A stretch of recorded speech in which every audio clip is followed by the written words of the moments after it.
I'd like to call this March 23rd, 2023 meeting of the Finance Committee to order. Tonight we'll be following the published and posted agenda. It'll be a hybrid meeting, so there will be in-person and Zoom attendance. Our first order of business is approval of minutes from March 16th, 2023. Has everyone had a chance to review them? Yes. Okay. Do I have a motion? I have a correction, Mr. Chairman. Okay. Right on the first page where it says approval of minutes, 2 lines down, it says that I voted in favor of the motion, and then on the next line it says that I was absent. So I don't think I can be in 2 places at one time. But You that's were okay. here. I was here. You were in the Okay. audience. If Yeah. anybody could, it would be you. Thank you. Thank you. Yeah, you came right after the minute Right. vote when the shovel was So- up, so you Just take didn't my, vote. just take my name out of Yep. the second Perfect. line. Thank you. Thank you. I second the motion. Did we make the motion? I don't think we made the motion. Did we make the motion? No. No, we didn't make the motion. No. No. Well, I'll move that we approve the minutes as amended. And I'll second it. Any further discussion? All those in favor? Aye. Kathy, are you voting in favor or abstaining? I'm abstaining because I wasn't there. Okay, thank you. So that's 5 in favor, 1 absent, 1 abstention. All right. Next on our agenda this evening, we have a review of the fiscal year 24 budget for the library. And with us this evening, we have Vicki Turcott and Leslie Kimball, the acting co-directors of the library. Oh, no? Does somebody have an announcement? If you should make that announcement, or if I should. Hi, everybody. I'm Leslie Kimball. I was, until last night, an acting co-director of the library, but I've been offered the position and appointed the library director. Congratulations. I have about 16 hours of experience in my position. So you will find that I know all the answers to all the questions. Vicki, however, really does know all the answers to all the questions. So thank you for having us tonight. We'll go ahead and go through, I think it's a level service budget, as you know, which it has been for many years. And so you won't see a lot of drastic changes. Most of them simply have to do with increased costs and just contractual changes here and there as well. So just to go through, the only percentage increases that you're going to see on the budget, electricity, which probably explains itself. That's a cost consideration. Building maintenance, there is a 2% increase, and that has to do with a couple of projects that the main building needs, as well as mainly just additional costs for those things. Our office supplies line is actually a many supplies line that also includes our custodial and maintenance supplies, and that's where we've seen a real increase in costs. So that's that increase there. Did you want to hand out printouts? Oh, does everybody have the materials in front of them? I apologize. I should have asked that first. That would be great, Vicki. Right. Those are the budget notes, yep. And then the numbers on the separate thing. So, while you're waiting for that, I will say, just I know in the past that Becky would always just do a reminder of some of the things that are different about the library as far as being a municipal department, which is that we do have to meet state certification rules. So some parts of our budget exist to meet those. We maintain that every year. So a couple of the things that we need to do in order to maintain certification, we have to maintain a municipal budget that's the average of the last 3 years' budget plus 2.5%. So this presented budget does meet that. We need to maintain a book budget that is 13% of the total budget that we receive from the town, and this budget does meet that. And we need to employ a certified library director with a master's in library science, which for this recent fiscal year was Becky, and now is me, and I do indeed have a master's of library science. So So this budget does meet all of those things. Meeting the state certification is important because it does qualify us for state aid, which should be right around $60,000 this year. And we're able to use that money to supplement and do things that we don't need to ask the town for. So whether it's building maintenance or additional special projects that we might be looking to do in the library. So I'm happy to review any of those other increases now that you have the numbers in front of you. We come down to, for that operational budget, the increase is a 2.4% on that bottom line.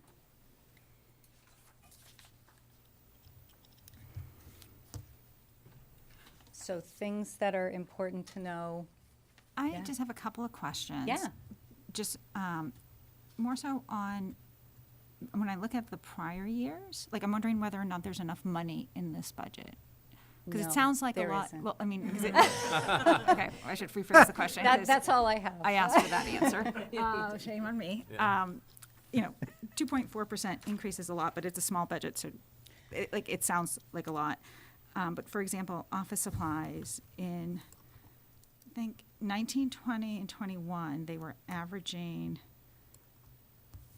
21.2. I'm not sure what happened in 22, but it went down to 16. And this year, we're forecasting 20,000, and then we're going up only to 21. Like, maybe you can explain why it went down so low in 22 and whether 21, it sounds like a reasonable number, but considering that prices have gone up, I just don't want you to be surprised, I guess. Like, how comfortable are you with these Thank projections? you. Do you know anything about 22? Because I can hazard a guess. Why it went down so much? Yes, due Yeah. to the pandemic. Right. And the fluctuations often have to do with the number of supplies that we have to purchase. If we make a big purchase of paper, say, for the children's department, then we don't have to make it the next year, and so that accounts for some of the fluctuations. I believe, no, postage is a separate line, I'm sorry. That is one of the biggest fluctuations that we deal with, and depending upon what we do for the summer reading program and all the other programs, it will vary the amount of supplies that we need as well. Okay. And definitely the office administrator, and earlier in the fall when she was working on it with Becky, and then when we had talked about it, she had gone through invoices and the projections of things that we had a good stock on and what she felt that we would need to be getting. And so she felt confident Okay, that the 20,000 would do it. great, thank you. But thank you for asking that. Any other questions about the budget? I know you had a couple of slides regarding events and things that are going on. Yeah. So, yeah, we've had a really, really great year, and we're looking forward to another really great year. We feel very fortunate. Of course, we're at a new phase of the pandemic, maybe, where so many more things are able to open up, including the library. And one of the things we've definitely been looking forward to is being able to have more people in the building for in-house programs. And in fiscal year 22, our programming staff was able to do over 1,000 programs. That includes story times every single day. We have 10 book groups in a month. We have both virtual and in-person programs. I think one of the great things that grew out of the pandemic is the success of virtual programming and how convenient it makes it. We have families, we have people who just aren't going to get back on the road once it's dark out, and it allows people to participate in library programs who otherwise wouldn't be able to. And it also has had a real benefit of us being able to share programs with other libraries, which is not only a broader audience, which we love, but it also allows us to share costs of programs and offer more things than we might be able to do in the budget.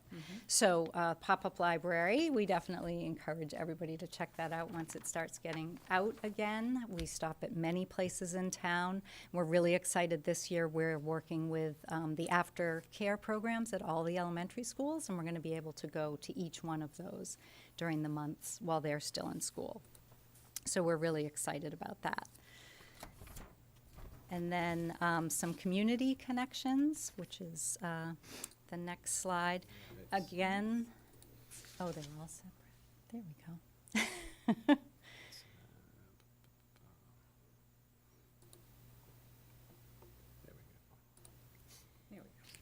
go. So again, we're really seeing things pick up. 87% over fiscal year '21 as far as foot traffic in the building goes. So we are really seeing people come back out. I think people in the community are looking for those connections with each other. We've all had enough of being isolated in our own homes, and we're ready to get out and do some fun things with other people. Beyond the numbers, I think it's something to be proud of, how our library is in many places in the community. We recently are about to complete the Trails and Tales project, where we've put up mini free libraries at some of the conservation lands and land trust lands. You'll see those around town. There's one right off the Bruce Freeman Rail Trail, and that's celebrating the town's land acknowledgement and the history of the indigenous peoples in this town and in this area. So people can find those when they're out and about town. We're very active with the Age-Friendly Chelmsford initiative and excited to be doing that work. I'm sure you know about all the great things that that committee is achieving and the difference that that's making in town.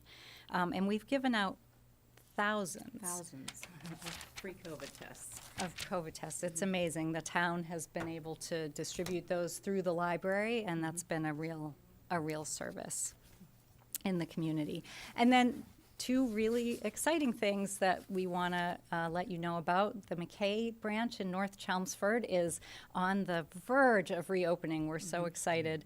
We're going to be able to have that open. We anticipate a soft opening in the month of April, and then planning a nice grand reopening when the weather cooperates a little bit. You may know we needed to do a huge HVAC project in that building in order for it to be able to reopen. And after a 20-some-odd week lead time for our 700-pound HVAC unit, that project is finally completed, and we're doing the last-minute other interior renovations. It's going to be a complete refresh. Really popular, hot titles, some new comfortable spaces to sit, meet up with a neighbor. Our summer concerts will go on. Of course, you'll have clean, filtered air, which is a real plus. And there's going to be a seed library, which is new for us, and it's going to be something really exciting, I think. And then just want to leave you with some presents. You, I'm sure, will remember 16 years ago. You may not remember 16 years ago, but 16 years ago, Becky envisioned the One Book Chelmsford program, and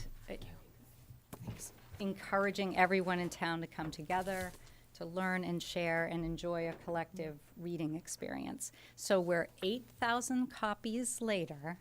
Our Friends of the Library very generously every year has bought 500 copies so that we can give them away to the public so that they can participate.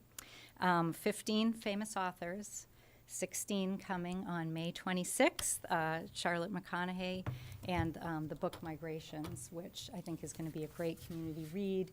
It's set on the backdrop of climate change, but a wonderful story of a very complex woman character who gets herself to Greenland and talks herself onto a fishing boat in order to track what may be the last migration of the Arctic tern, which has the longest migration of any creature in the world.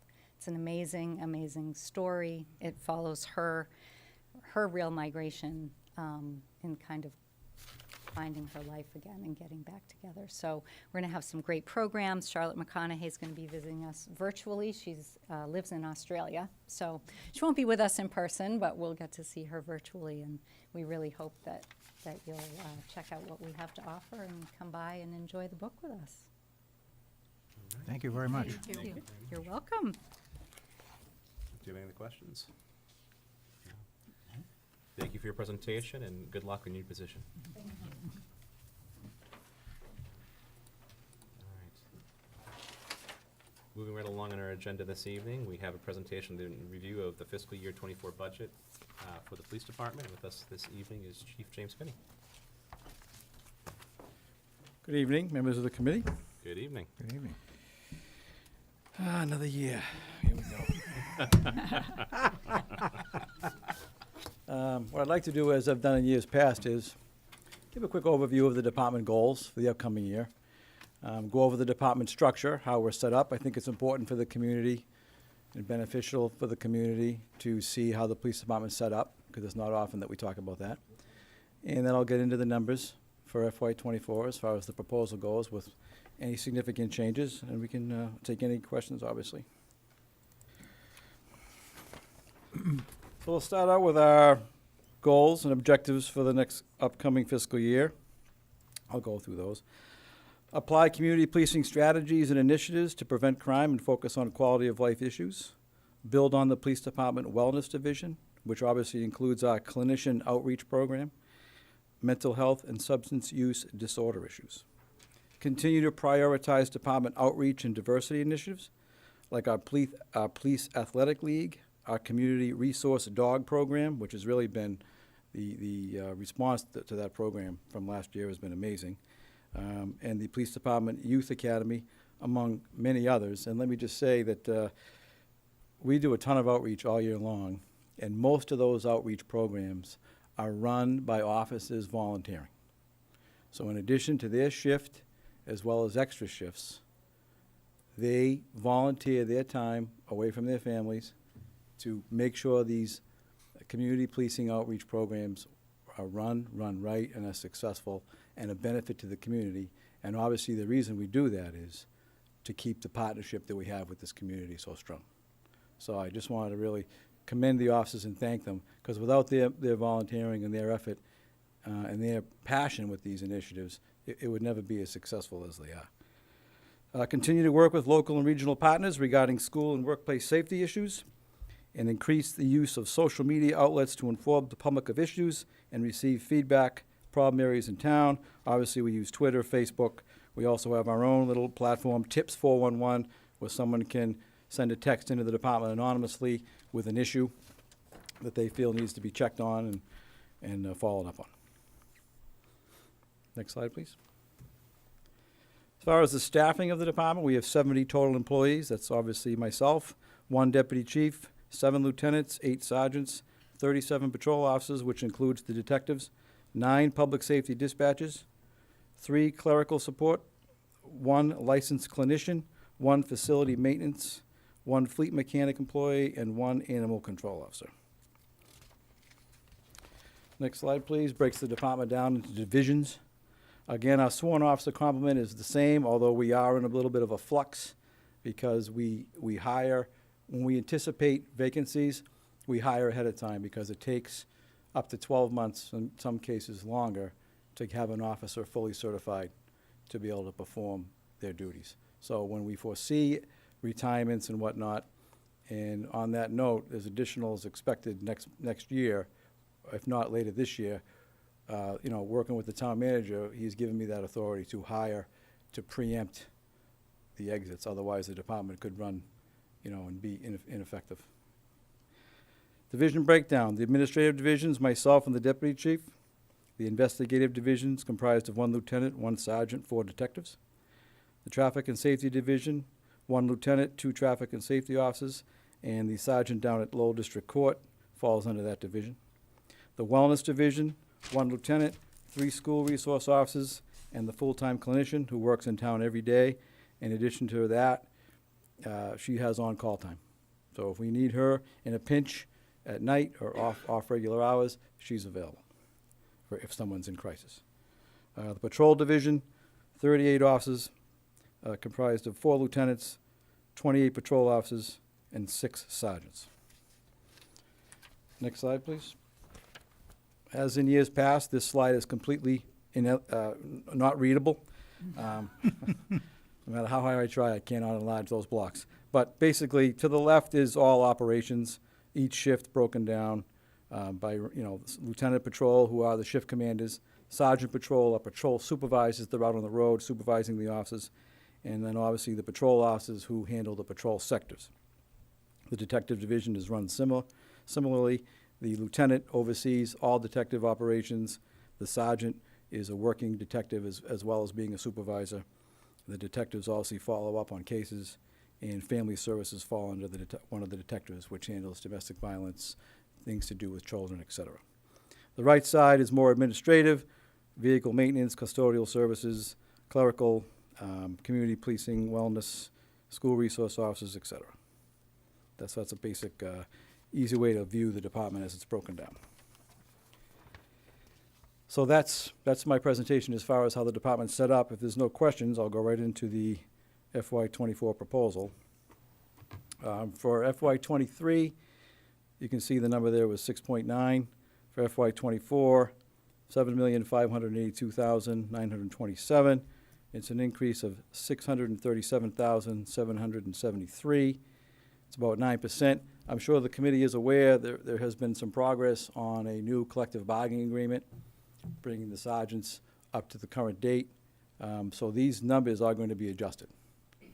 That has not been finalized, that has not been approved, so I didn't think it was appropriate to put it as part of my presentation. So that's progress to be done at a later time. But as far as the numbers that I have now, this is what's reflected. Obviously, that 9%, part of the reasoning there is there has been a cost of living adjustment for all non-union personnel. There's been a new collective bargaining agreement for the patrol officers, and I have asked for an increase in department overtime in the sum of $25,000. The reason of that request, some of the drives of overtime, is obviously shift replacement, staff education requirements, and special event planning and deployment. We're doing more and more deployments now across town all year long, whether it's things that happen in the Center Common, whether it's the Day of Peace, Juneteenth. We supply officers for security reasons at many of our religious locations in town all year. If something comes up and someone feels a little nervous, I have always felt obligated to try to ease their concerns and assign an officer to them, and in many cases, it results in overtime. So that has increased over the last few years, those type of requests. Some of the annual training that's necessary and in fact required that results in overtime. I have them listed here. Dealing with emotionally disturbed persons, crisis intervention training, de-escalation training, training with our less than lethal systems, updating in our use of force training, which has had significant changes over the last couple of years, implicit bias training, interacting with special populations, substance use disorder training, and officer wellness training. Again, this is required every year. I think we'd all agree it's extremely important that the officers receive the most up-to-date and extensive training that's out there, and in many cases, that results in overtime. This brings us to Police Department expense summary. For FY23, it was $871,000. For FY24, I'm anticipating right around $904,000. $32,500 addition, 3.7%. And on the next slide, some of the drivers for the expense issues. Recruit expenses, I've asked for an additional $10,000 on that line. Again, I anticipate a number of retirements the end of this year and the beginning of next year. So it costs roughly $3,000 to $4,000 to put an officer through the academy, and that doesn't include the materials, clothing, uniform, and all the equipment they need to begin their duties. New equipment, that category covers ammunition, medical supplies, all have gone up drastically over the last year. And those are things that need to be stocked, and we need to not only have them stocked, we need plenty of reserves, because you can't run out. Replacement vehicles, asking for additional $20,000. The cruisers now are in excess of $55,000 each, fully equipped. And it's important that we buy 4 a year, otherwise the fleet would suffer. So that brings me to total department budget summary. An increase of $670,000, or 8.5%. I've attached here Form 2, and I've tried to articulate the changes. So the first few lines are basically collective bargaining driven, the salaries. And then we get to the overtime. There you can see my request for an additional $25,000. Everything else is really CBA driven, back time and whatnot. personal day sick leave until we get down to the wellness bonus. I asked for 3,000 more there because more officers are participating in the wellness program, which is a good thing. So I felt that line needed a small increase. Under expenses, everything held the same. We reduced the telephone line because we went to a new system a year or so ago, and that's shown a savings. A small increase in contracted services. Contracted services covers all of our cloud-based systems. So we use cloud-based internet platforms for our use of force policies, our TASER policy and maintenance systems. Our media consultant falls under contracted services. He helps us with our press releases. Anything serious, he gets ahead of it for me while I'm involved with the situation. That's been a very successful program. But those, as technology increases, we're really obliged to use these systems. We're obligated, I should say, because they have the technical skill and know-how, and it's so much more organized using their platforms. So that's why there's a small increase there. Gasoline, while we are saving probably 5,000 gallons a year by going to the hybrids, I still beef that up a little bit because I'm just a little concerned that things going on in the world, it wouldn't take much to offset the markets and put us in a situation where gas could spike like it did last year. So it looks small increase there. A small increase in office supplies, again, just because of price increases. Small reduction in the auxiliary because our auxiliary department doesn't exist anymore. But I leave it in there because we do have some retired officers and whatnot that if they need an equipment or whatnot, they perform traffic function for us, in some cases for free. So if there's an equipment issue on their end, we'd still like to have something in that line. Again, that's the increase in the crude equipment that I already spoke about, and the increase in the new equipment down the bottom, which really refers to, again, the ammunition, medical supplies, and whatnot. And then finally, the replacement vehicles line, $20,000 increase. As you're aware, the animal control falls under the police department, and this is all very small increases, just a cost of living increase as he's a non-union employee. So going from 62.2 to 63.5. And under animal control expenses, we actually made some savings. We reduced the line item under gas heat. Telephone went down again because of the improvements. Care of line animals, we found that because of donations from the community, takes care of that. We didn't need that line what it was. And so there's actually a reduction on their animal control for FY24, small one. And then this final page is just some calls for service data. It's important to note that while you're looking at this one page, there's really 300 codes. We have over 300 codes calls we go to are coded. I certainly can't attach all that here. So I try to, jump around with some of the more, important figures. Clearly, our calls for service, which includes office proactivity, 36,763. That's actually up 4% from the year before. Arrests, 174. While that's up a little, it's still really down. That number reflects half of what we used to get pre-pandemic. And the reason for that is after the pandemic, we stopped arresting for some things like shoplifting. I don't want to say we don't arrest for it, but because of efficiency, time, and safety, those type of violations, we were summonsing more. And that trend is just kind of held. So that's just kind of the way things are today. That's really across the board. I've talked to other departments, and those numbers reflect really what's going on everywhere. If the officers can work through a call, have it be successful, have people held accountable, and not necessarily place someone under arrest, that's a success. So that's part of that trend also. Traffic enforcement, that 793 includes motor vehicle stops, as well as setting up for radar deployments when the officers set up and run radar. So that's up significantly from the year before. A lot more motor vehicle stops this year. And part of that, again, was we were just coming out of the pandemic. So the proactivity level there is definitely increased. Accidents, 681, that's up 32%, albeit most of them not serious. Medical calls up 7%. Commercial alarms, 1,100, that's up slightly.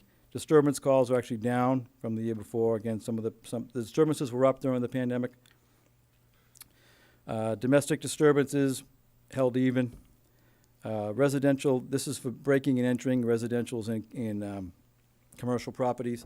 28 seems high, but most of those are smash and grab type things at some of our commercial properties where the officers will respond to an alarm activation and they'll find that someone broke a window and attempted to break in. So even if they were not successful in getting in, it does count as a break. Robberies too, again, that's not people being held up. That's, we've had a couple robberies at our banks where people have slipped notes to tellers, and that technically is a robbery. So, but in very rare cases is there any violence. Vandalism down 9%, 92.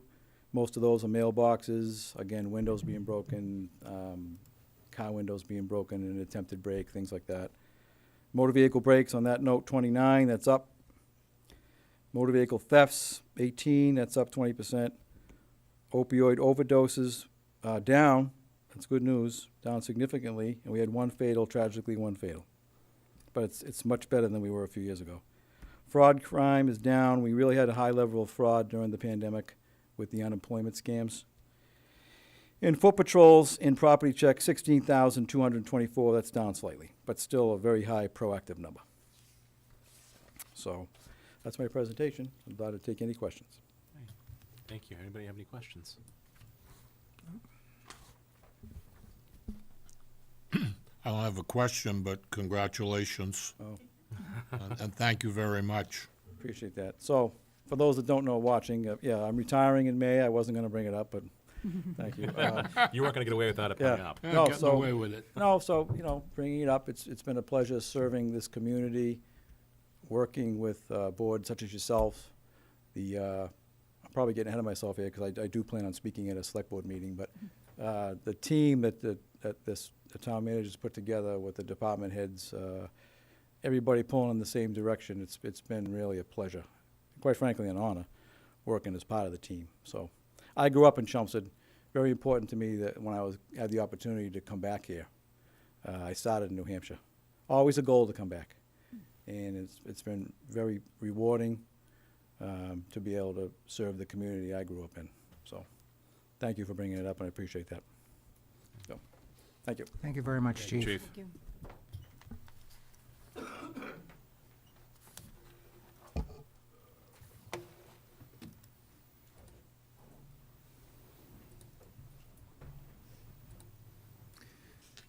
Gonna miss him.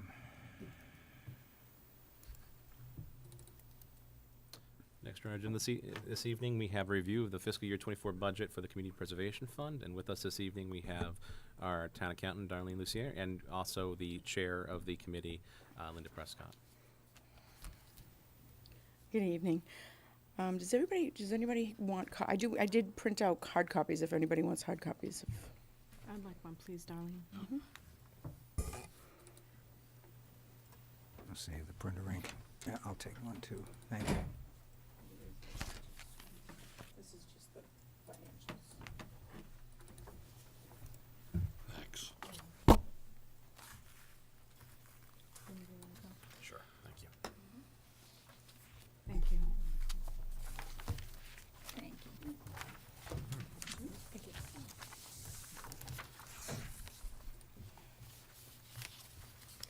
Okay, so this is where where we are at the fiscal '23 CPC. This is through February, the financials. The way I do financials is I do them kind of in three parts. So the first page is what's the current projects, the balances in the current projects that have been approved through CPC and town meeting.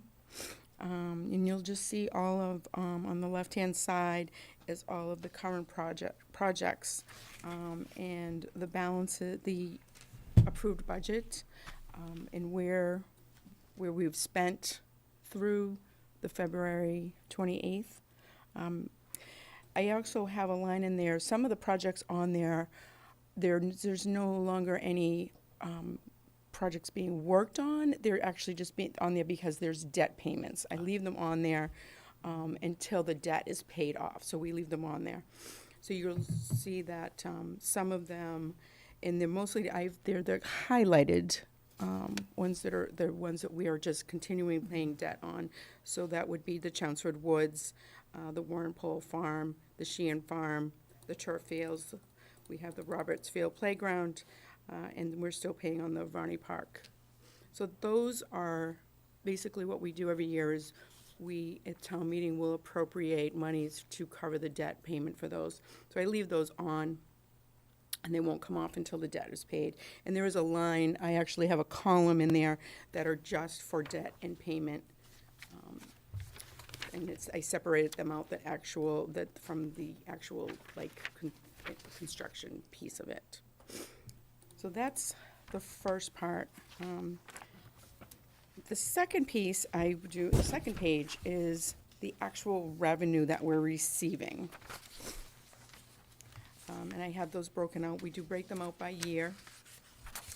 You'll see down on our fiscal '23 what our actual commitment was and the revenue net that we've gotten through February 28th.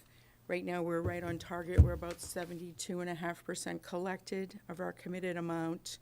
That we have one more quarter of taxes that will be paid. So by the end of the fiscal year, which I've looked back as we always do, we're about a 98% collection rate. So that's usually about where we'll be at. We'll have a small balance that will be carried over to tax collection. We also always have an interest. The CPC does have its own interest collected on this. So you'll see an interest income line. We've collected at this point $9,000. And then you'll see our state revenue. Just want to tell you a little bit about this because you'll say, oh, that state revenue looks a little high from the previous year, and it is because our state match amount was $396,376. We received an additional $107,161 from the state. The DOR this year had a supplemental trust distribution that they did. They had $20 million that they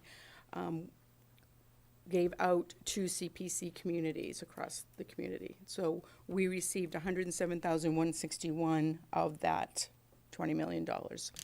So the match for this year is $503, adding those two amounts together.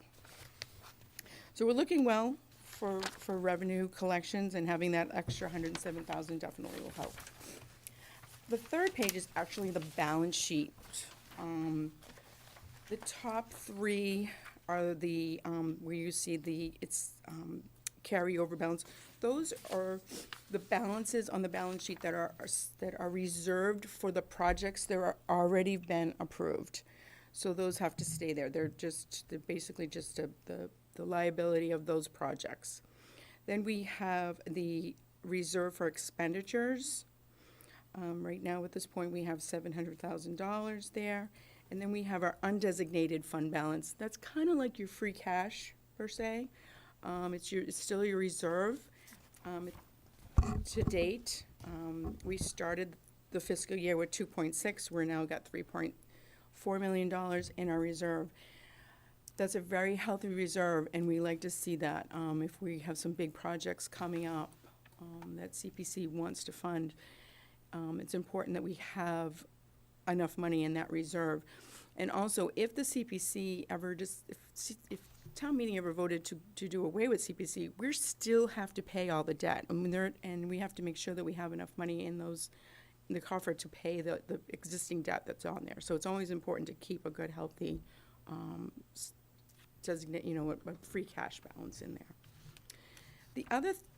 The last three pieces is actually those 10% buckets that we talk about, and you'll see that when it comes up in the next couple slides for the appropriations at town meeting. What been policy with CPC is we put the 10% into those buckets, but then we pull them right out to pay the debt. And that's just been the policy. So the buckets have always been small. We haven't really been kept them because the policy was to use those 10% to cover all the debt. And you'll see that where the money will come in and then the money will actually come right out of there. And it's actually been a very good policy. It's worked really well of the several years that we've been doing that. So I think they have a healthy, we were probably about 6 or 7 years ago, myself and John Souza, the finance director, kind of like was raising the flag. The funds were running short in this account. They were really kind of diminishing, and we were probably spending more, spending the cash instead of going out and borrowing for some of the big projects and kind of, holding the reserves aside. So from doing that and making that policy change and talking with the CPC committee, it's kind of over the last few years, we've kind of built that back up. When we go out if we do have to borrow, the borrowing agencies look at that, like, what do you have in there? And a lot of times they'll question what's in those accounts. So they like to see that we're, putting reserves aside for that. Any questions on where we're at with CPC? Because I know there's articles coming up. A lot of the articles we will be pulling from the reserve, but there's enough money in those reserves for expenditure and the general reserve to be able to do all those projects. The last piece is, Kathy, hi, yes, go ahead. I'm sorry, I do have a question about the previous proposal for the awnings. I think that project is like 4 or 5 years out. Yep. And I don't believe anyone's applied for Okay. that money. What's gonna happen with What the Kathy's- unused funds there? Sure. What Kathy's talking about, one of the projects on the front page, you'll see it's the facade project. And that was, it was $100,000 was approved for that project. That's basically to help out businesses. Where they were looking at the Central Square businesses and the North Chelmsford businesses. If anyone needed, this is a facade program. I can't tell you all the details. I know that Evan knows it in detail, but it's basically to help out the businesses with their storefronts and things to make them look prettier and stuff, the facades. This program was actually kicked off like 2.5 weeks before COVID hit. So nobody did anything because we didn't have anybody, none of the businesses came forward because everybody was kind of had to be shut down, so we didn't do anything. And it's just, there really hasn't been a lot of interest, but I think it almost, because of the 2 years of COVID, I think the facade program actually has gotten forgotten. I know Evan's probably reached out to the Historical Commission to see if maybe the Historical Commission wanted to kind of re-kick it off and re-advertise it again to the storefront owners and see if they want to do anything. I don't think that's happened. It really is up to the CPC. The committee has to decide what they want to do. If they do want to recapture this, that has to be a vote from CPC to recapture these funds. I think, and I don't want to speak for Linda, I know she's with the Historical Commission also. I don't think there's been a lot of, really nobody's. Yeah, been conversation, but I don't think anybody's really come forward. There hasn't been anybody's come to. Yeah, to be part of the program yet. But I don't know if we want to just kind of, if they want to re-advertise it, how they want to do it. But that's just, Kathy, that's where we're at with it.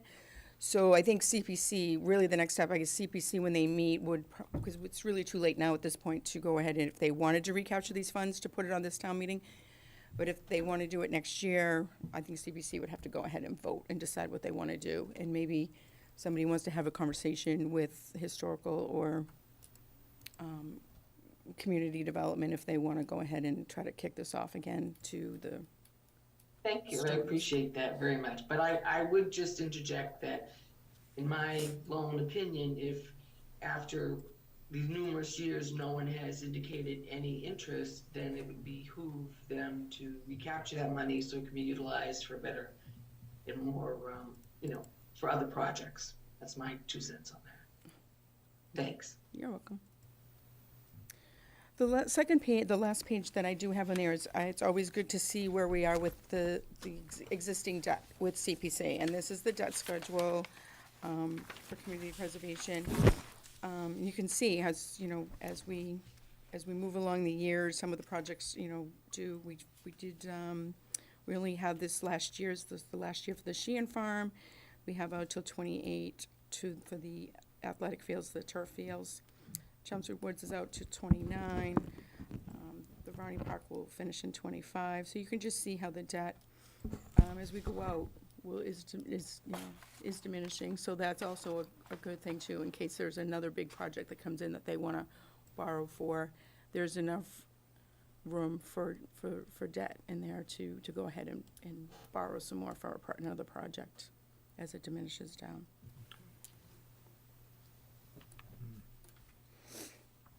Any questions?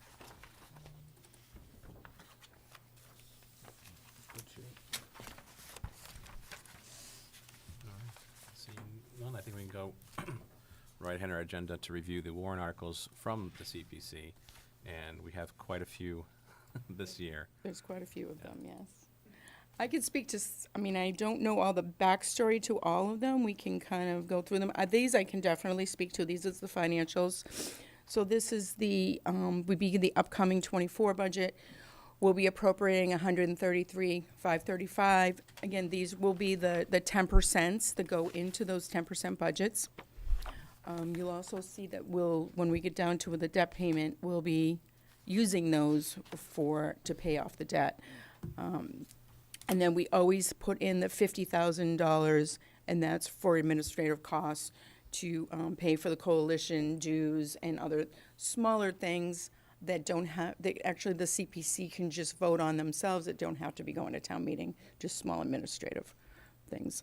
But that is, and then these here are the 145, 140, the first one was the debt, I'm sorry. And this is the 10% budgets. The 145,000 will go in each, and then we put $250,000 into the Community Preservation Reserve account. Keep that up. This is what we're projecting that we'll get off the property tax. There will be $1.4 million in property tax surcharge for the CPC. And then our estimated state revenue, I reduced it down a little bit from what we got from prior year. Talking with the coalition, more communities have joined. That kind of brings our state revenue, our match down a little bit when more people join. So just to be on the safe side, I didn't want to put it to the exact amount that we got last year, so I reduced it down just a little bit. So then again, these are the 10% buckets that we put in. We're going to be putting in $145,000 in each bucket, and then the $250,000 will go into the budget reserve. And as you can see, these are the debts off the debt schedule. Do you see we have the Varney Playground, the Roberts Field, the Chelmsford Woods, the turf field, and the Warren Pole. So that totals the $400,605. In the next slide, you'll see that this is,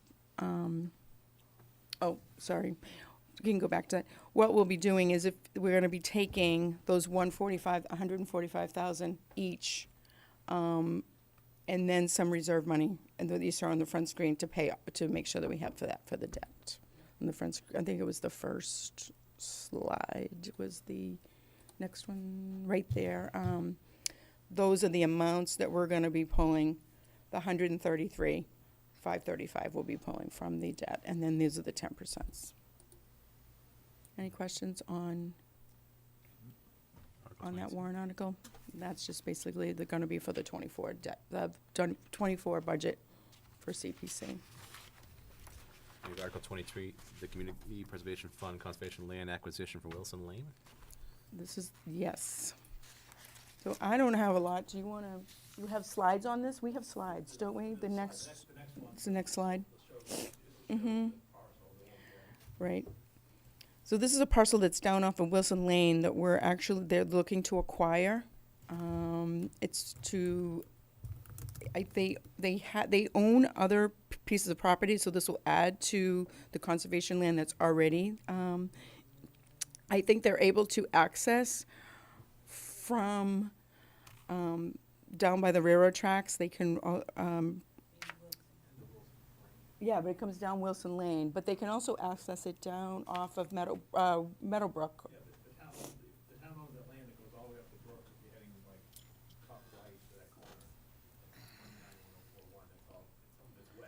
Right.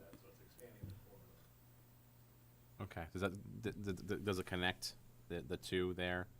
Is the 28-104-18 parcel and the 29-104 parcel, are those currently? Got it. The town goes all the way up, that would add to it, and then hopefully the goal is, in the future, already talked to the property owner of the one below it, the 28-104-10. 28-104-10, not to be confused with 29-104-10. But if you go to the left, then there's already some discussion about that parcel as well, so the idea is to expand the corridor. Got it. And the acquisition cost is the assessed value for fiscal year '22, and then there's a little bit of extra cost for related transaction costs. It was 28 something was the actual assessment itself. So that's the agreed upon. And for people that, at home or for people here that aren't quite seeing where this is located, the railroad and the Stony Brook right there, just below that's where Strawberry Field is with the baseball field. Correct. Yep. And if you go to the next, I think this is where we'll be,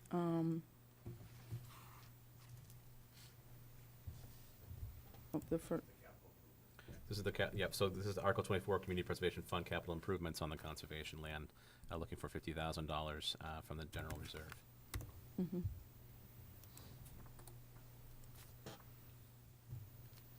This is the general, okay.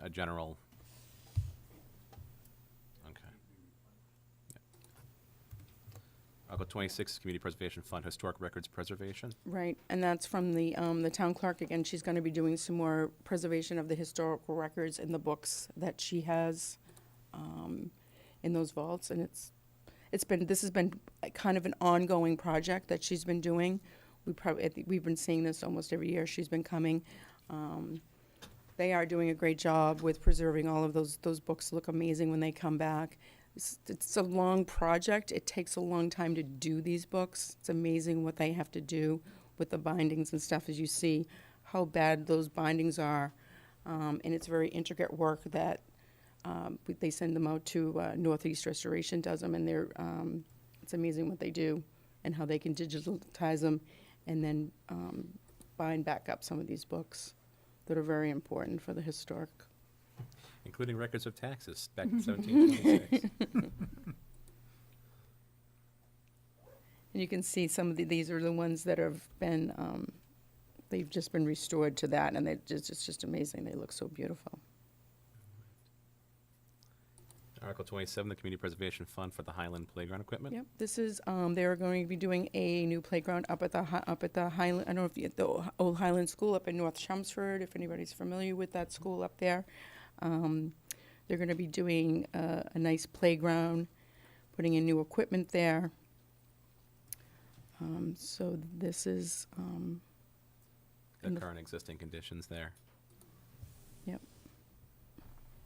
It's really old equipment. If anybody's been up there, it's really old. It's I mean, there's, I actually went up there and that's true. That's like non-compliant. I mean, you're swinging and you're swinging over into like other things. I don't know why those swing sets are so close to like, they need to be all redone. So this is what's been proposed. And the funding for this will come from the General Reserve Fund. And that's the itemized list of the items that they need. Is installation being handled, I know it says demolition, but is installation being handled by DPW as well? Or is that being handled by somebody else? Oh, installation costs $12,000. So Usually the installation cost is done by the playground company that we Yeah, hire. okay. We've done that in the past. DPW will do a lot of the demo work, and they'll do the grading of the playground. But the installation, like with all of our other playgrounds, we've actually had the company install it themselves. Any questions on that? So I see you have ADA mats listed. Is there a requirement from ADA to have swings that can accommodate kids, Mm-hmm. Yep. So I'm seeing just, I know this is just a rendering. Will there be ADA compliant swings like we see at like Friendship Park or not, the new ones are going into Varney? Okay, Mm-hmm. perfect. They were asked that question, yeah.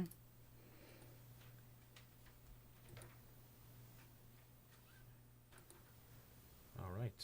Article 28, the Community Preservation Fund, Forefather Cemetery And Headstone this is for the Preservation. Forefather Cemetery. I don't know if anybody's walked through that cemetery recently, and some of those stones are in rough shape, so they've been doing it in phases, and some of them really do need to be restored. Some of them are falling over. They need to be re-propped up, and they need to be they're in rough shape. So they're, David Boyle, our cemetery commissioner, has proposed to have these stones done some maintenance on, and they really do need it severely.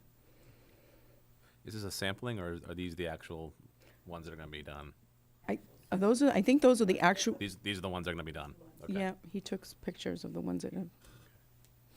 You can see like there's one that's just like fallen over, like almost into the ground. So, and these stones are really delicate to deal. They can crumble very easily. Not your typical cleaner. No. All right, any questions on Article 28? No. Article 29, Community Preservation Fund Center Village Brook Walk. I'm going to let Evan Belansky take this one because I don't know a lot about this walkway, and I think if Mr. Belansky, if you'd like to, because I think there'll be some questions on it, and I'm not sure. Greetings, good evening. Evening. So the Brook Walk specific request is $47,250. There's an estimate within the presentation prepared by DPW with a 20% contingency. This concept dates back to the 2013 Center Village Master Plan. And since then, one section has been completed. That is located on private property at Gristmill 1. So that's the first section of the Brook Walk that's in place. If you recall, a couple of years ago, it's a handful of years ago, there was a town meeting article to advance another section north of Gristmill over the Beaver Brook. That was unsuccessful. And then what brings us here today is a second private development that was approved by the planning board, specific to the redevelopment of the Oddfellows. That overlay requires private properties to participate. Participation can be either physical building or providing an easement to the town so that the town can go in at a future date. So what has set the stage for the CPC request is in fact a zoning approval whereby the owners of the Oddfellows building with the new restaurant and 8 apartments did agree to provide an easement on private property to the town. And then, as you likely are aware, the remainder of that rear parking lot has since been acquired by the town. So that does not require an easement. So to wrap this up, what's in front of you is a request of $47,250 to provide funds to buy materials and construct a brick walk directly along the existing edge of pavement within the private easement as well as within the same limited area along within the town-owned municipal lot directly along the brick walk. This project will require permitting by the Conservation Commission. I've already been to the Historic District Commission. They've issued their certificate of appropriateness. We've been engaged with the members of the Tree Committee, as well as the Center Village Master Planning Committee. Much of those details are included in the proposed plan, and there are some details that remain to be worked out, such as the material within the pocket park. It's going to be some sort of impervious material, but the desire is to have it more of a pervious paver rather than like a pea gravel. And then there's some details to work out related to the replanting what's along the brook now is mostly invasives.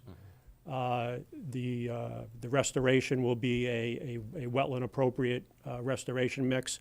And so those details remain to be worked out between the Conservation Commission and input with the tree committee.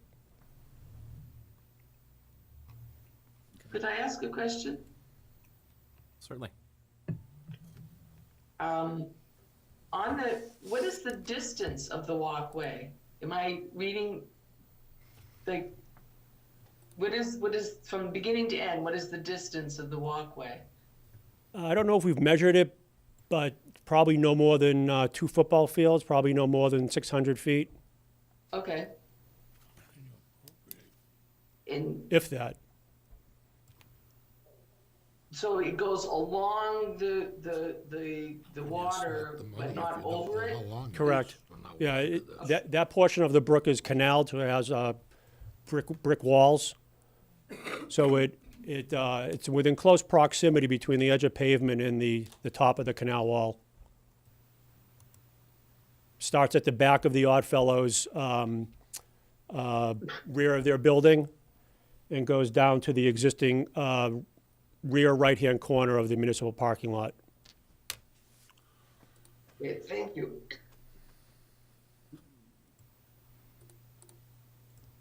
So it's looking like that section might be 3 feet by 310 feet, based upon item 101. Inspecting the, Inspecting the, Okay. yeah. yeah, I knew it wasn't much more than a football field.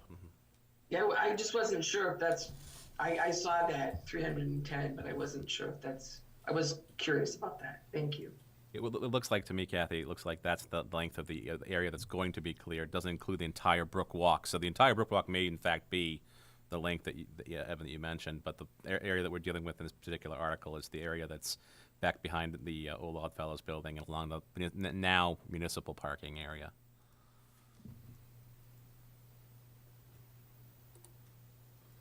Well, how did you come up with the dollar figure without having, width and length predetermined? I mean, how'd you do that? I'm not sure what you're asking, but Well, the question originally asked was, how long is it? And well, I'm just eyeballing it just based Yeah, upon well, experience. so the money that we're gonna allocate is No, based upon. No, eyeballing? the budget is prepared by DPW based upon the plan.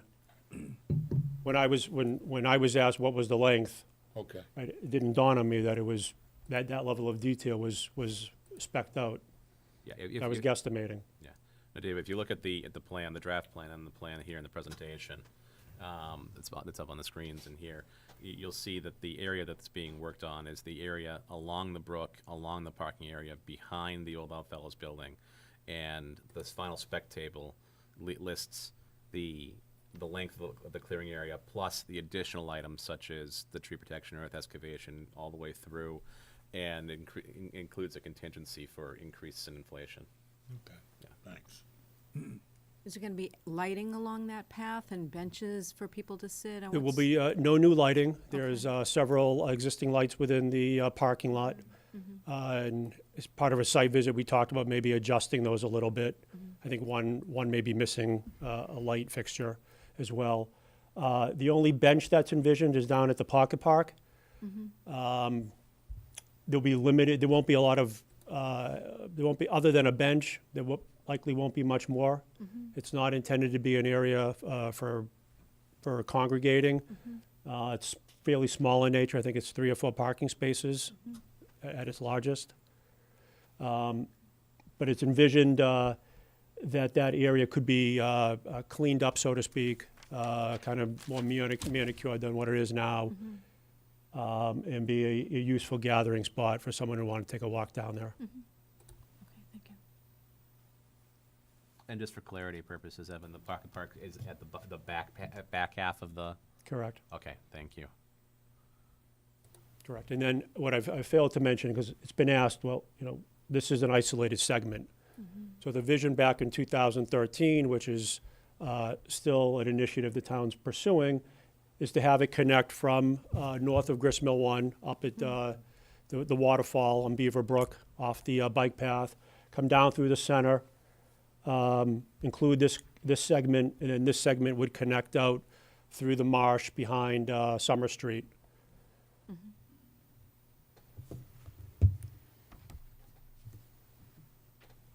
So it could be an extension of the, not extension of, but extension from the rail trail that people could walk to and Exactly. from. Okay. All right. Any other questions? Okay, thank you. And then finally, we have one final article, Article 30, Community Preservation Fund, School Street Freight House Relocation and Preservation. You want to speak on that? Yes. I just going to say.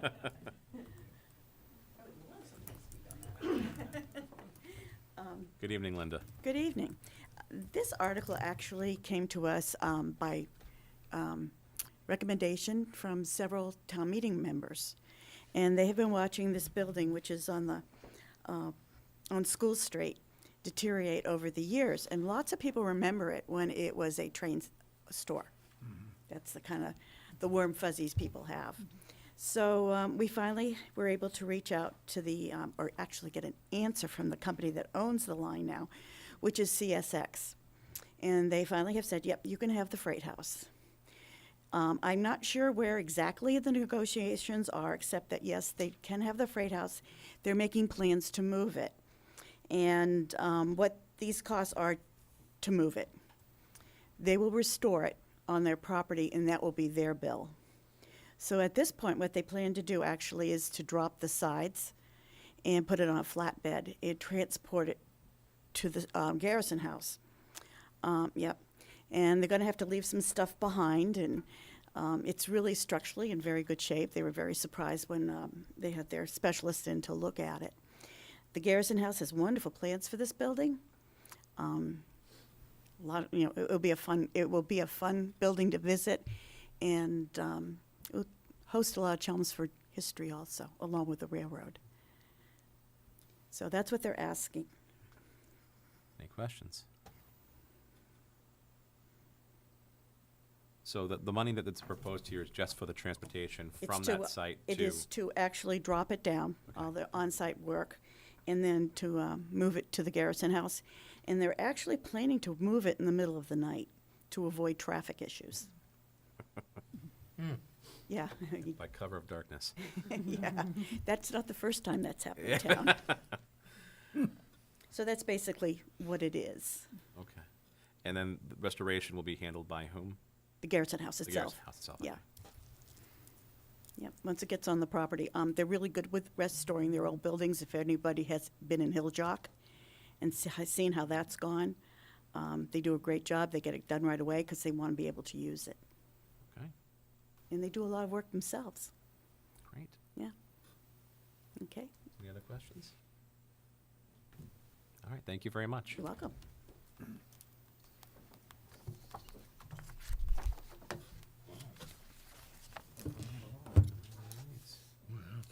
Moving right along. Next on our agenda this evening, we have a review of warrant articles for the zoning bylaw amendment, use and dimensional regulations. With us again this evening, we have Ed Belansky, our Community Development Director, Brian Reedy, the Chair of the Zoning Board of Appeals, and we also have the Chair of the Planning Board here as well, Mike Raisbeck. Can you check to see, because I think Deirdre's trying to zoom in, Is she? just to keep an eye on, she may be, yeah, Yeah, okay. thank you. Yep. I had the paper copies for you. Great.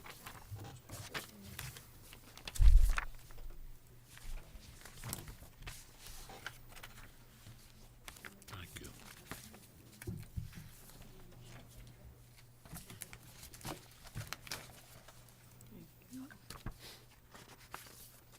All right, so as those are being passed around, as was mentioned, with me tonight is Brian Reedy, Chair of the Zoning Board of Appeals, Mike Raisbeck, the Chair of the Planning Board. There's some background information. Both of these articles initiated from the Zoning Board of Appeals.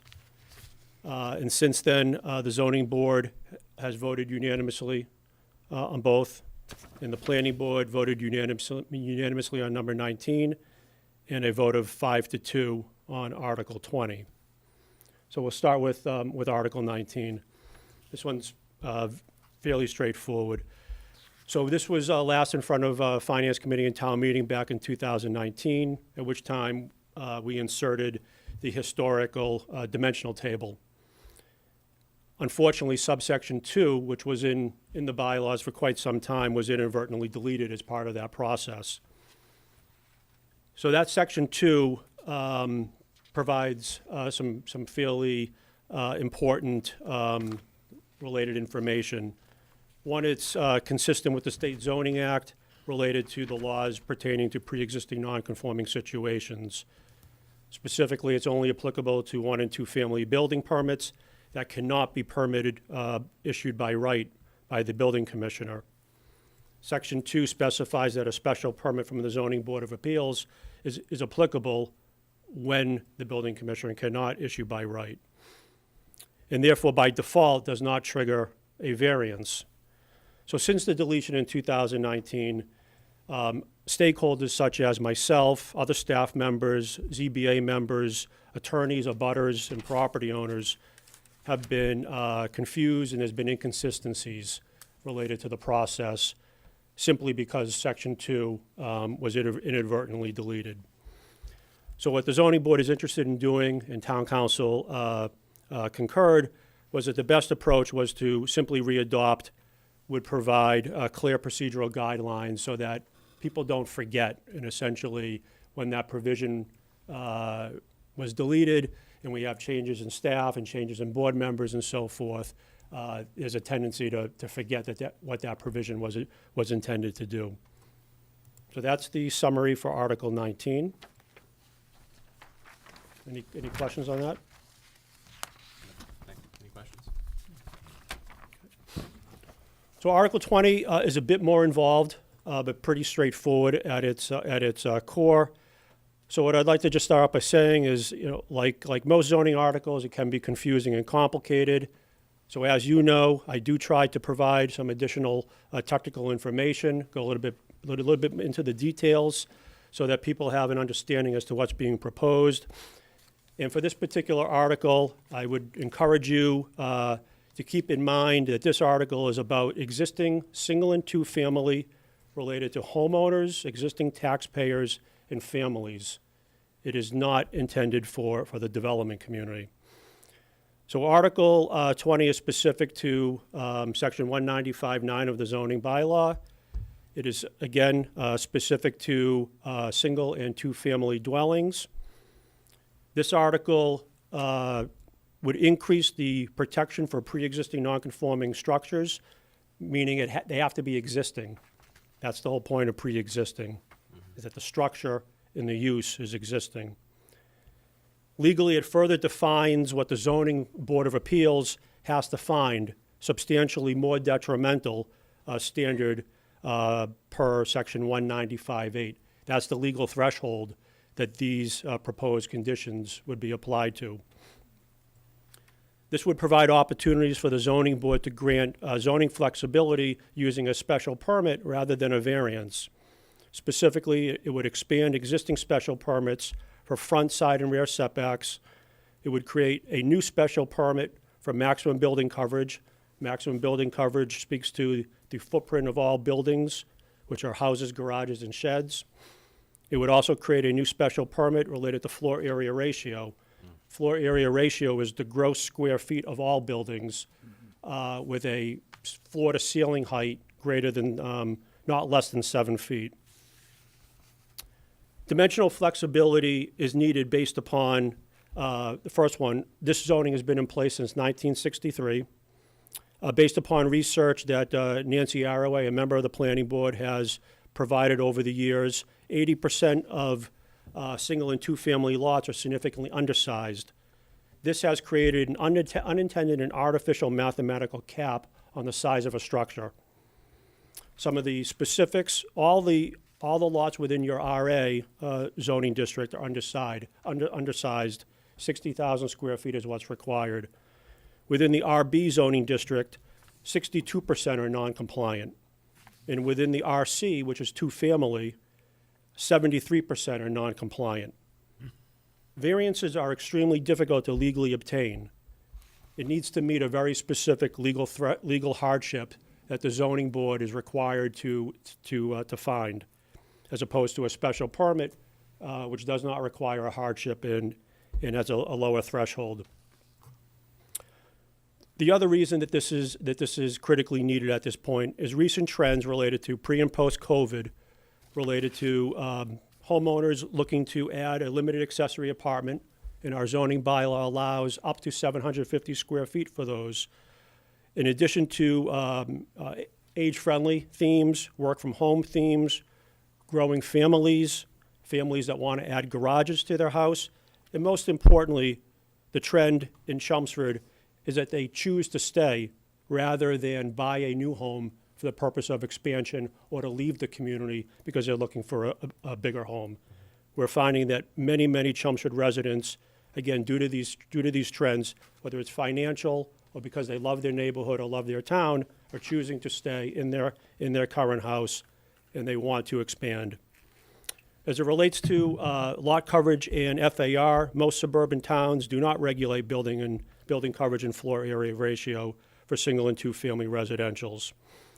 The final itemization for need is that while this has historically not been a sticky point within the zoning bylaw, currently, through the building commissioner, he is flagging at least one per month, which means that every month at a zoning board meeting, unlike past years, there's at least one variance request related to lot area and or floor area ratio. And we expect that trend to continue if we don't take some measures to proactively address this. Next slide.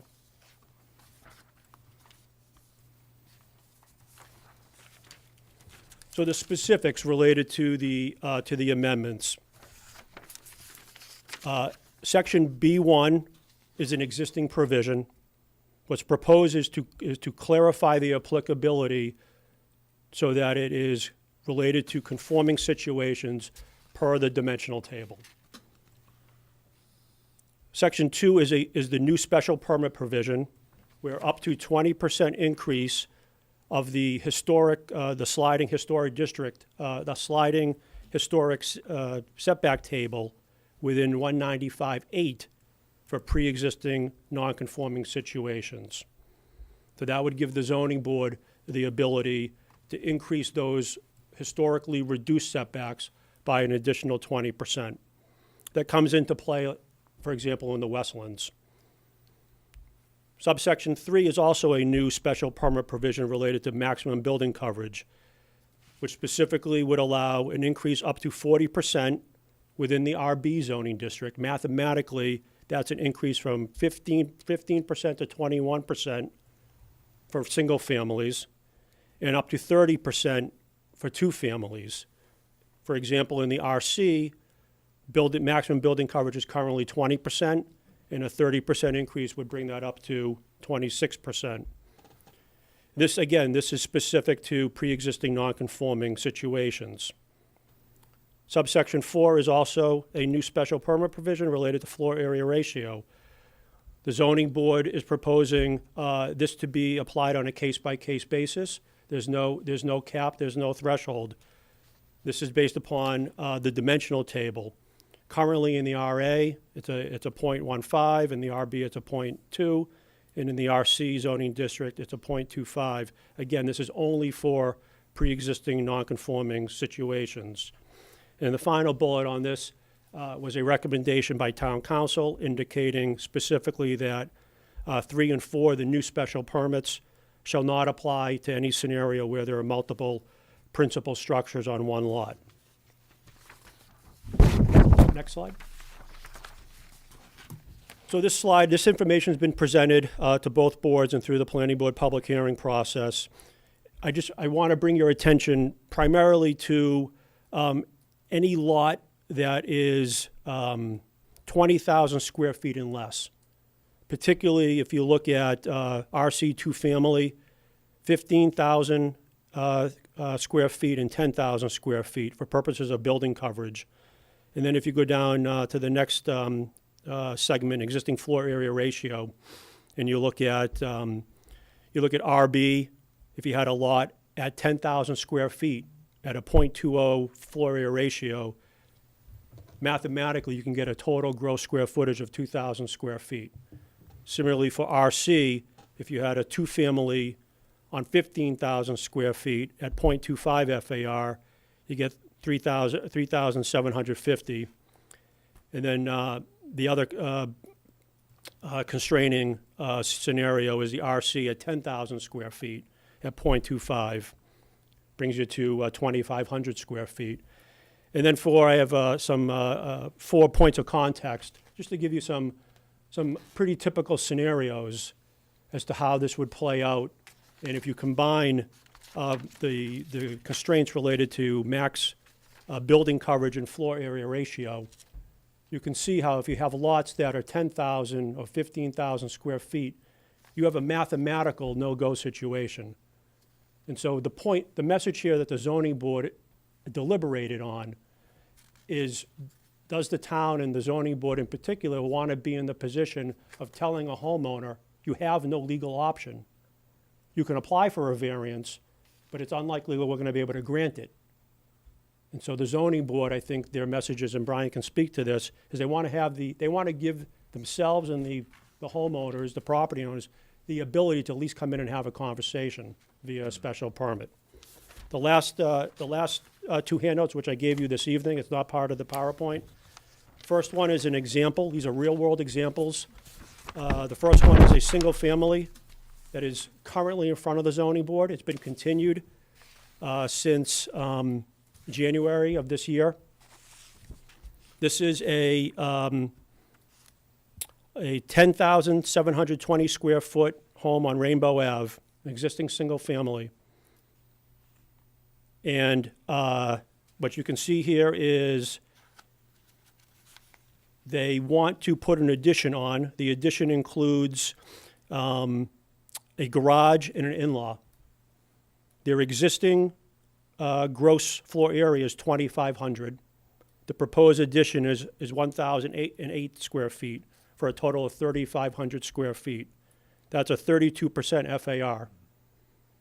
And total building coverage is currently 19%. I'm sorry, that would be existing. Let's see. Yeah, total building coverage proposed would be 19%. So that's one real world example that currently the zoning board would have to grant variances for, and there is no legal hardship. But that's a pretty typical scenario in Chelmsford, where you have single-family homes on 10,000 square foot lots. This predates 1963. If this lot was created after 1963, it would have been required to have 40,000 square feet. The next one is a two-family. This dates back to the March of 2022. This is a two-family on a lot size of 11,802. So a lot of people don't really think about a two-family, an existing two-family on a lot that small.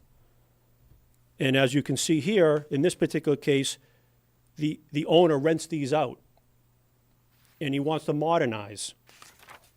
And by modernizing, he wants to bump out the back wall to expand the kitchens, make the kitchens bigger. He also wants to add a two-car garage. There already is an existing two-car garage on the property. And he wants to add a front farmer's porch. So it's a modernization based upon market demand. And as you can see, he was bumping up in existing lot coverage was 16%, proposed was 24%. Existing FAR, he was well over it at 0.33, and he wanted to go to a 0.40. So this one went to vote, and it was a 3-2 vote. So a majority of the zoning board members in the neighborhood was okay with it. The two members who voted against it didn't see the legal hardship. So that's the legal threshold that the zoning board is increasingly challenged with as they're trying to work cooperatively to the maximum extent possible with property owners. So with that, as I said, both Brian, the chair of the ZBA, is here. You have something to say?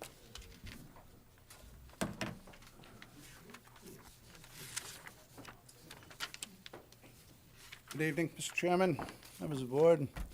Evan has quite succinctly explained everything. I don't know, I don't want to go through it again. Our headache simply is we can approve it dimensionally with cause. We can approve it as we see it and agree with it or don't, and we just can't grant a variance for the FAR and the lot coverage. Just can't do it. So we're in there, we say we want to do it. We did have a specific vote of 3-2, and we couldn't grant it. It needs a supermajority to pass.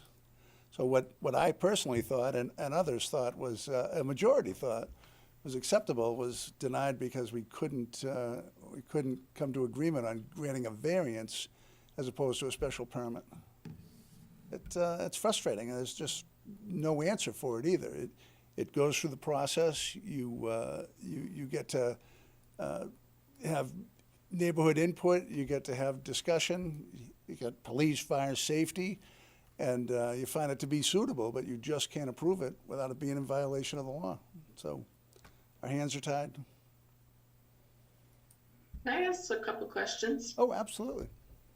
And I'm not sure if this is for you or for Evan, but I'm just pretend like I'm a 5-year-old and they're explaining it to me. But as I see, what you're saying is that I have an existing home in Chelmsford that has a lot size of X space, too small for what I want to do.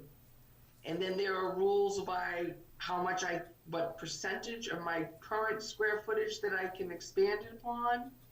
And does that have anything to do about how close I am to my neighbors?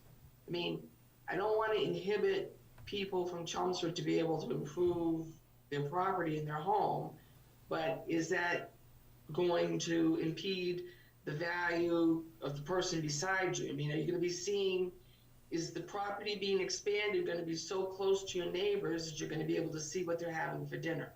This is, I don't understand the exact ramifications. I think I can of all explain that to numbers that are being you. presented. There's a footprint that the house is allowed to fit in that is set by 195.9 that tells you the dimensional setbacks from the property.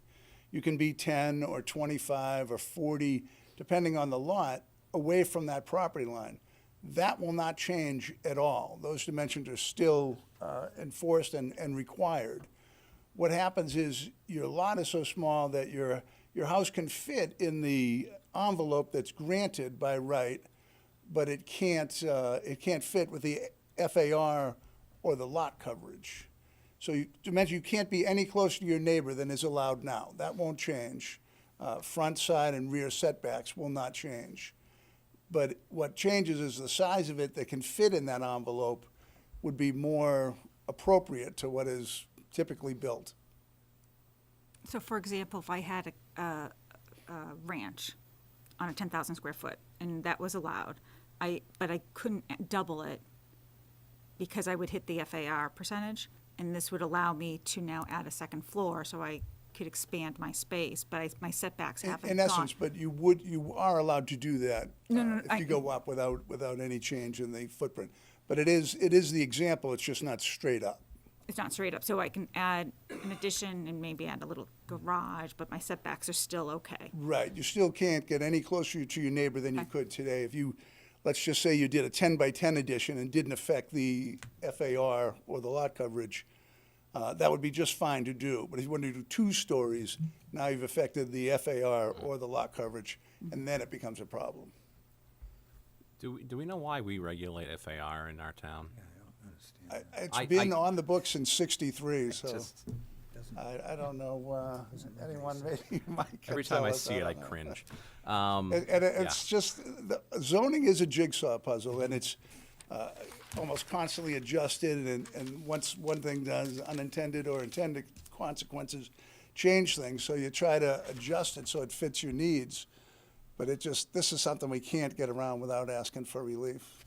Yeah. A And lot so, of Can I towns ask that a question have- about that whole unconforming lot size? Somewhere somebody said 80% of the lots in Chelmsford are non-conforming. What is a conforming lot size? In 1960, do you want to answer that? In 1963, the decision was made that any lot should be 40,000 square feet or 1 builder's acre. Once that happened, everything that's less than that becomes non-conforming. So, Okay. So what you'll see, Kathy, is there are a Yeah, lot of maybe I have neighborhoods a- in Chelmsford that have existed for a long time, and even before that, that law went into effect, where the lot sizes are much less than an acre. Yeah, and the Westlands is zoned RB, so that's 40,000 square foot lots. But they're all, around 10 and less. Yeah. You see a lot in North Chelmsford as well. Sorry, so under mass, under mass zoning law, any lot that was once legal and has since become non-compliant due to zoning changes is classified as pre-existing non-conforming. And so, as the data indicates, upwards of 80% of our single and two-family residential lots predate 1963, which makes sense. I mean, the town went through a tremendous amount of development, and those are all pre-existing. So under the State Zoning Act, they're afforded certain protections. And what is being proposed here for purposes of floor area ratio and building coverage is to further define or expand under local option what those protections would be, and simultaneously giving the zoning board the ability to grant special permits. Can I ask one other question? I'm sorry to be obtuse. What is you were talking earlier about the person the vote was 3-2 because two people didn't believe it met the legal something? What is The legal hardship for a variance. In Massachusetts, in order to grant the variance, the State Zoning Act specifies 3 specific criteria, and they're hardships related to the land, topography, and soils. They have to be unique to that particular lot, out of character with the general neighborhood.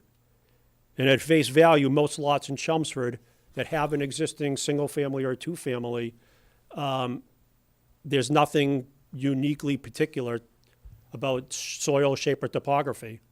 So legally, the zoning board can't grant a legal variance. At one time, you may have heard of friendly variances. At one time, the Chelmsford Zoning Board participated in that tradition. Over the years, as new members get on board and the values and nature of the town change, the current zoning board, to their credit, is unwilling to grant friendly variances. And so we're left with a bylaw from '63 that has worked, but we're reaching a point now where as people want to modernize and grow their house because they want to grow their family and stay in Chelmsford, a large number of properties are going to be running into this hard cap. And so the question for the community is, do you want to say no, what you have is what you get and you're not going to get any more, or do you want to provide a mechanism whereby a property owner can engage with the zoning board, have a public hearing, a butter notification, and have at least an opportunity to grow their home, either raising, as Anita said, putting a second floor on, or expanding the footprint on the ground. And you can play a variety of scenarios. If you're age-friendly and you want to continue to live in your house for the duration, you want to expand on the ground floor. So that has a direct implication on building coverage. If you have a growing family and you want to go up, now you're dealing with FAR. And in some cases, like I said, you have a constraint on both ends. Thank you. Evan, can you just for some members on the board, can you just kind of describe what RA, RB, and RC are with the zoning, just to make sure? Oh, sure, yeah. So RA is 60,000 square foot. That is primarily to protect the groundwater supply. So it's in very isolated parts of town that are directly over a well field. RB is 40,000 square foot. That's predominantly what the town is zoned. RC is two-family, which requires 20,000 square foot lots. RC is predominantly located adjacent to the two centers or within walking distance of the two centers. Warren Ave and the side streets off of Warren Ave are all zoned RC. the neighborhood behind Vinyl Square is zoned RC. Other neighborhoods surrounding the center is Actually, a zoned lot RC. of North Chelmsford is zoned RC. I know my neighborhood's zoned RC. It's not two-family, it's all single-family, but we're zoned RC. Correct. Yep. Very common.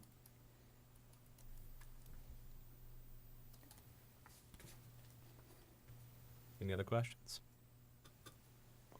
Just one, what was it, the planning board that had two that voted? Yeah, on Article 20, Yeah. 2 members of the planning board voted against recommendation at town meeting. Tell me what their issues were? Just let me see if I can remember. Anita was one, and Mike Walsh, I think, was the other. Anita did a good job articulating her concerns. I can't recall what. Do you want me to just? jump Yeah, I in? mean, sure, for your fellow board So- members. In general, I have no problem, going up with the percentages. My only concern, because as Jim has said, and Evan said, most towns don't don't even have this.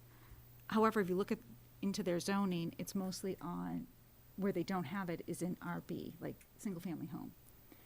And where I am a little problematic for me, and where the intent of this was for the single-family homeowner to expand, I just wanted to make sure that if we could, I would have liked it to have specifically stated that it's for single-family only. Where you have neighborhoods in RC, which are single-family and two families, I don't want the risk of it all of a sudden incentivizing the conversion of a single-family home into a two-family home. Because maybe, when you have 3,000 square feet under RC, splitting it up economically, you're a developer, you're going to spend all that money to split it up, 15,000 square feet per side, you're not going to sell it, right? Like, it won't financially make sense to sell it. However, now you're up to almost 4,000 square feet, so now that's a more marketable property. So my recommendation, or I would have voted yes, had we specifically called out for single-family homes only. That and I don't think we should take, because of how our town is structured with RC, how we have, it's kind of, we have this weird zoning. We're not like Bedford or Acton, which is a little bit more clean cut. We can't, I don't think we should take it off of RC, right? Because that's a lot of single-family homeowners who would be affected, and those are the ones we want to help. But I just don't, I want to protect the neighborhoods. And so that was somewhat discussed at the planning board hearing. This evening's presentation, I tried to call out that it's only specific to existing. So I don't think it would apply to a conversion, because a conversion is taking an existing single family and converting it to a two-family. The definition of pre-existing non-conforming is that the two-family already is existing. So I don't think this provision would result in what Anita's concerned about. We do have other provisions in the zoning bylaw that do encourage conversion of a single family to a two-family across town. But specifically, to Anita's point, I don't think that's applicable. But if you have an existing two-family and it's undersized, it's a first-generation two-family, and Brian can speak to this, most of you know what's being built and what's in the demand is upwards of, 2,000 square feet. And so if you look at the FAR and floor area, yeah, an RC can get 4,000 square feet, but that includes the garage. So if you have a compliant lot, there aren't many developers who are going to build, 1,600 square foot units with a 400. People want bigger than 1,600 square feet, and that's what's being built. So this provision would allow that opportunity, and again, the zoning board has the case-by-case discretion based upon the specifics of the situation and neighborhood input. Now, just to clarify, this would still require special permits to be applied for, and they'd have to be reviewed and ruled upon by the ZBA, correct? Correct. Yeah, I mentioned that. Which also triggers a butter notification within 300 feet. Yep. Okay. And you feel this would be a more efficient use of the ZBA's time, you wouldn't be dealing with a lot of variances that you wouldn't normally. Yeah, we're just getting to the point where we could say yes. As it stands now, we really can't, and that's the problem. We don't have to say yes, it's case by case. The dimensional requirements remain the same regardless. So you consider it, it's a good fit, it's not a good fit, there's someone trying to stuff too much in the lot, we can say no without question. Okay. We don't need any, we don't have to approve a special permit any more than a variance. What we can't do here is approve a variance with FAR and lot coverage. We just have no option. We'd like to have that option, and the 3-2 vote was frustrating, honestly, and I can respect it's a board vote. I have no problem with that. It's just that a majority didn't rule, and that's the way it is. That's the playground, but it's, Okay. Okay. All right. Thank you both very much. Okay, Mike is here too. I don't know if he had any thoughts on it. No, I think you guys covered it very well. Thank you. Well done. All right. Moving right along our agenda.